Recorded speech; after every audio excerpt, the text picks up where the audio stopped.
Hey everybody, this is Carla, and I'm back with another encouraging word.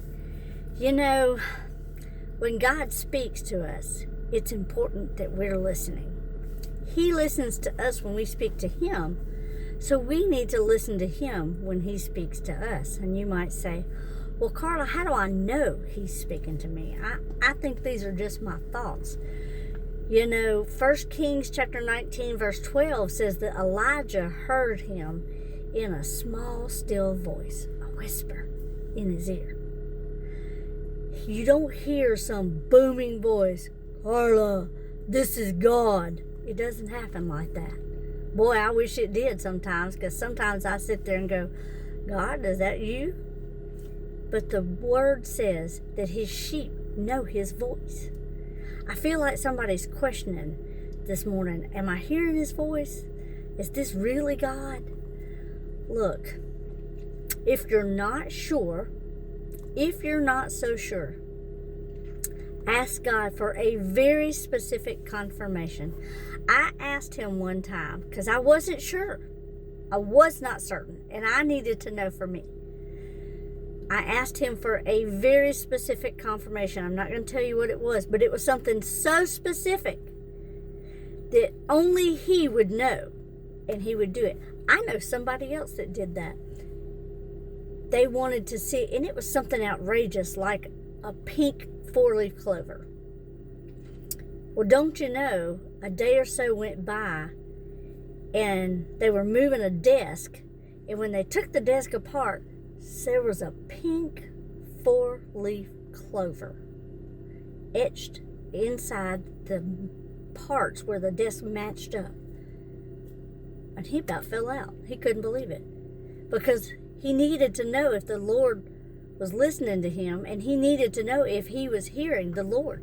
And the Lord confirmed that to him. So ask Him to confirm it. It's okay to say, Lord, I'm not sure if this is you.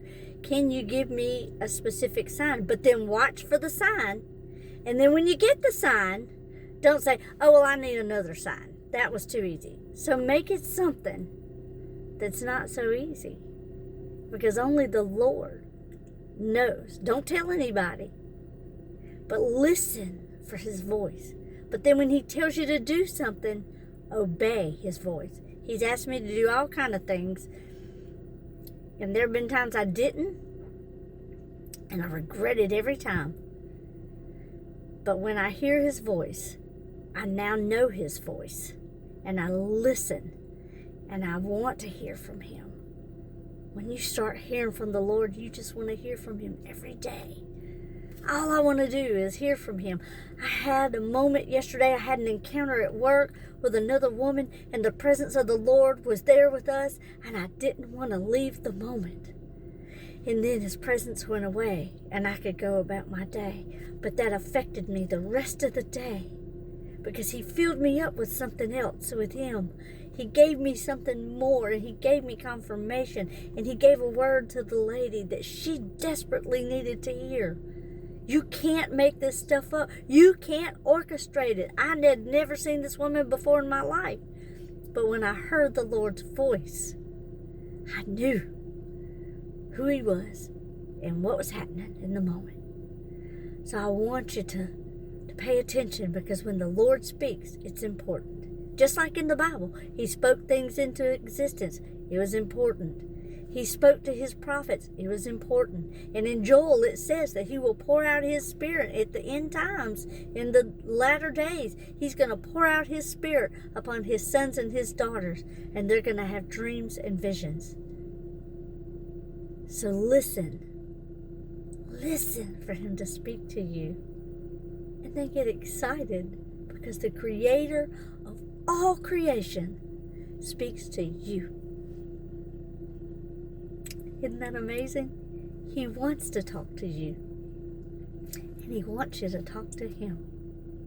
So today and every day, be encouraged. Bless others. Hold on to hope. Believe in God's promises. And trust in the Lord always.